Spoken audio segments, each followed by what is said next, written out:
Baik pemirsa, kembali lagi di program Bincang-Bincang Podcast Suaranet. Kita di bagian sesi yang terakhir. Ini masih tentang kenaikan tarif di TNK Komodo. Dua narasumber kami masih setia, ada Pak Marcel, lalu kemudian juga Pak Hasil. Baik, saya ke Pak Hasil dulu. Ini terkait dengan kenaikan tarif ini. Sudah lakukan protes kemarin kah?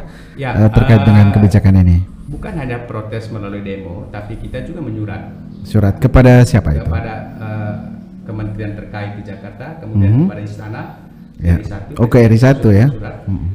Itu teman kita dari Asita yang berangkat ke sana, dan itu biaya sendiri.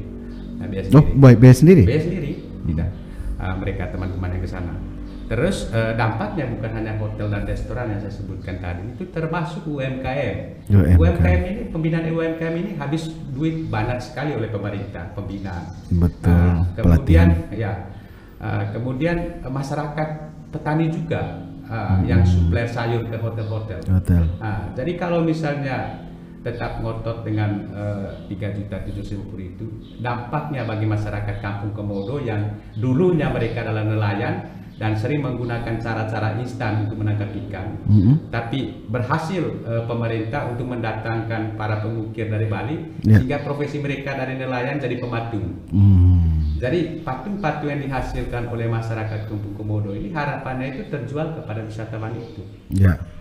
Pengunjung di apa itu ya? Di TNK itu. Di TNK itu. Kalau misalnya dibatasi wisatawan, bagaimana nasib mereka? Jangan sampai mereka kembali ke pekerjaan awal dulu, menggunakan cara-cara kurang ramah lingkungan terhadap beragam bom lah, segala macam seperti itu yang kita khawatirkan. Kemudian para pekerja hotel restoran yang mencapai 5.000-an orang di sana ya? Tidak di Labuan Bajo. Ya di Labuan Bajo ini sebenarnya kan tempat transit. Produk kita itu ada di laut. Kemudian ada di berapa pulau itu. Nah, ada 71 spot tempat untuk snorkeling. Sebelum tahun 2005 itu, animo wisatawan ke sini itu ingin melihat Komodo. Tapi pasca tahun 2005, lebih banyak ke wisata bawah airnya. Karena keindahan alam di bawah air kita itu sangat luar biasa ya. Betul. Nah, kalau kita ke Raja Ampat itu jauh sekali dari daratan untuk bisa mencapai spot ke Raja Ampat di apa itu? Di Papua. Tapi kalau Labuan Bajo di depan mata orang turun sudah bisa mendapat terumbu karang, kan indah. Jadi ekosistem bawah air ini yang menjadi tugas kita bersama untuk selalu menjaga. Kemudian kelestariannya supaya orang tidak buang sampah di sana apa segala macam. Jadi banyak teman-teman yang secara sukarela membuangkan waktu untuk mengambil sampah di bawah air itu karena kecintaannya terhadap pariwisata di Labuan Bajo ini. Tapi dengan naiknya tarif ini? Dengan naik tarifnya ini apa nama itu satu pukulan telak ya buat kita ya. Artinya di luar dugaan. Jadi dulu itu sempat isu wacana $1.000 apa segala macam. Tapi isu yang keluar dari public figure itu langsung viral. Bahkan sampai jurnal internasional pun ikut memuat berita itu. Dan yang terjadi adalah cancellation, pembatalan bertubi-tubi. Dan kasus ini, Rinca sudah belum buka sampai hari ini. Oh belum ya, belum sampai dengan hari buka. Kemarin Presiden sudah resmikan itu. Paling tidak kan harapan kita. Jadi kalau misalnya orang ke Komodo dengan tiket 3.750.000 itu, jadi alternatifnya itu ke Rinca saja lihat Komodo dengan harga normal kan normal. Harga sebelumnya. Betul. Ya bahkan sebelum isunya mau direlokasi ya. Rinca ini sebenarnya harus buka begitu selesai Presiden resmikan ini langsung dibuka untuk umum. Kenapa? Pertama dari Labuan Bajo ke Rinca itu lebih mudah. Ada jarak tempuh 2 jam kalau dengan perahu. Kemudian savananya juga luar biasa indahnya di Rinca. Jadi jangan arahkan ke Komodo sementara Rinca belum dibuka. Nanti orang pasti protes. Lagi pula momennya ini kan lagi musim libur ini untuk orang Eropa ini. Iya betul. Juli, Agustus, September ini kan musim libur orang Eropa. Jangan sampai terjadi pembatalan itu yang kita khawatirkan. Oke. Iya baik Pak Marcel. Mungkin orang yang mau dikonservasi ya.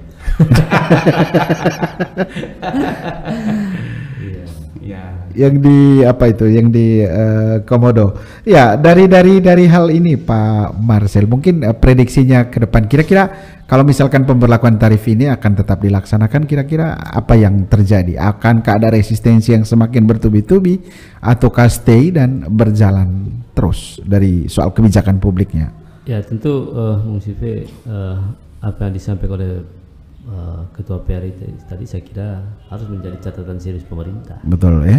Ya, ketika kemudian efek dari kenaikan ini berujung pada pembatalan yang luar biasa, Bisa masif nanti ya. masif. Saya kira pemerintah daerah tidak boleh tinggal diam, tidak boleh pasrah, apalagi harus angkat tangan untuk mengatasi persoalan ini. Persoalan betul. Nah karena itu ya kami sebagai DPRD tentu ya saya secara pribadi ya senantiasa untuk mensupport teman-teman pelaku pariwisata, termasuk masyarakat yang kemudian terkena dampak dari ini. Ya. Ya mendorong pemerintah untuk supaya menjadikan jalan keluar yang baiklah kira-kira. Ya. Karena kalau tidak ya sekali lagi ya ini jangan sampai kemudian kebijakan ini dianggap sebagai pandemi baru. Ya. Setelah COVID berlalu, Ya, setelah COVID berlalu. muncul Ya, lagi COVID baru. lagi yang baru.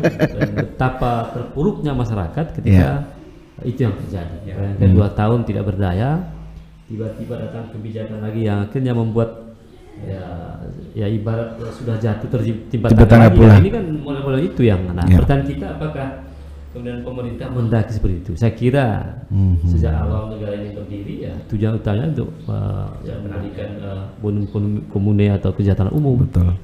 Nah ya tentu turunan dari konsep ini adalah dalam bentuk kebijakan yang ya kalau tidak mampu untuk memberikan bantuan langsung tunai kepada masyarakat secara keseluruhan minimal ya kebijakan itu harus berpihak kepada masyarakat. Betul. Saya kira masyarakat kita ini masyarakat yang sudah survive dengan begitu banyak persoalan.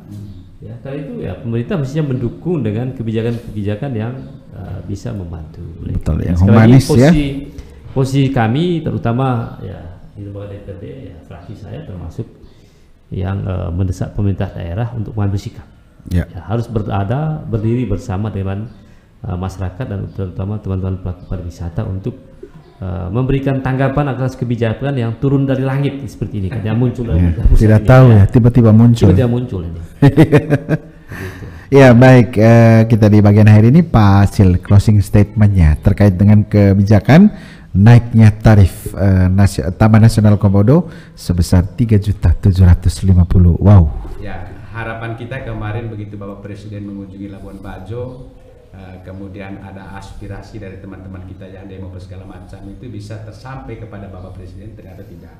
Melalui pidato saat peresmian di Pulau Rinca itu kemarin, sepertinya Presiden mendukung ini Komodo ini menjadi kawasan konservasi Pulau Komodo sendiri, termasuk Padar. Mungkin juga bagi kami Padar itu sebenarnya tidak boleh karena Komodo di sana itu hanya mungkin 9 ekor saja.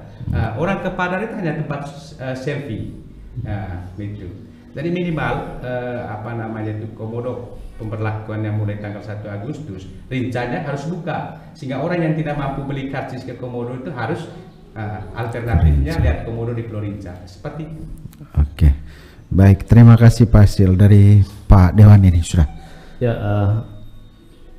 tentu masyarakat Manggarai Barat, terutama yang ada di sekitar Taman Nasional Komodo, ya, sepakat tentang konservasi. Ya. Konservasi itu perlu.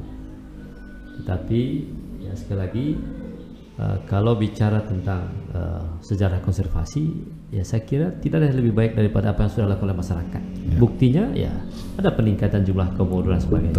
Ya. Andai kata masyarakat tidak care atau tidak peduli dengan konservasi, saya kira komodo itu sudah habis dari dulu kan? Sudah musnah. Ya, menurut saya apapun teorinya, apapun ilmunya, saya kira bicara tentang konservasi itu ya masyarakat kita di Komodo di Rinca sudah melakukannya ya, dengan teori, dengan ilmu yang mereka miliki. Ya, tinggal saya kira pemerintah memperkuat itu saja. Jangan kemudian seolah-olah yang punya pemerintah itu lebih baik daripada apa yang sudah dilakukan masyarakat. Itu yang pertama. Yang kedua juga bicara tentang kenaikan. Saya kira masyarakat juga tidak anti kenaikan dan sebagainya. Tapi sekali lagi kenaikan yang wajar, kenaikan yang rasional dan sebagainya, dengan tetap memikirkan kondisi mereka.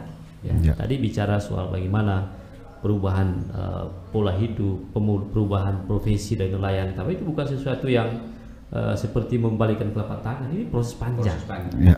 Nah, ketika di penghujung ada kebijakan seperti ini, lalu kemudian masyarakat kita mau kita bawa pulang, ini kan sesuatu yang menurut saya high cost dan saya kira nanti respon mereka itu mungkin ya saya tidak memprovokasi ya, saya membayangkan mereka dengan caranya sendiri akan melakukan perlawanan. Ketika ada kebuntuan, ketika ada tidak ada komunikasi yang baik, saya kira masyarakat akan mengambil cara sendiri. Dan tentu sekali lagi kita tidak menghendaki seperti itu. Ya, berapa catatan misalnya kebakaran apa itu sudah pesan yang harus dicarikan rumusan kebijakan yang baik oleh pemerintah. Kebakaran Padang dan sebagainya. Menurut saya jangan dilihat itu sebagai sebuah bencana, tapi ada pesan, message yang ingin disampaikan kepada masyarakat, kepada pemerintah untuk kemudian harus kami dilibatkan, kami diperhatikan dalam semua kebijakan yang berkaitan dengan pengelolaan Taman Nasional Komodo. Saya kira itu poin. Oke, baik, terima kasih. Demikian tadi pemirsa ngobrol singkat kami dengan dua narasumber di Labuan Bajo, podcast in location ya.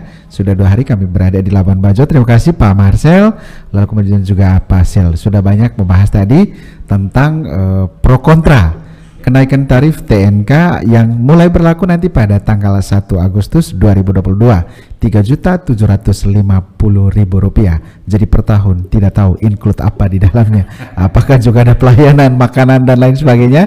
Kita tunggu saja seperti apa nanti pemberlakuannya. Harapannya ya pemerintah akan memikirkan lagi, setidaknya ada win-win solution ya. Jadi tidak ada yang merugikan, tidak ada yang diuntungkan, sama-sama rugi, sama-sama juga untung. Jadi mudah-mudahan juga sebenarnya ini punya Labuan Bajo ya. Jadi yang mestinya banyak dapat itu adalah teman-teman di Labuan Bajo Super Premium. Dan pariwisata berharap bisa memberikan kesejahteraan kepada seluruh rakyat di Indonesia, lebih khusus di Kabupaten Manggarai Barat. Terima kasih, selamat siang dan sampai jumpa.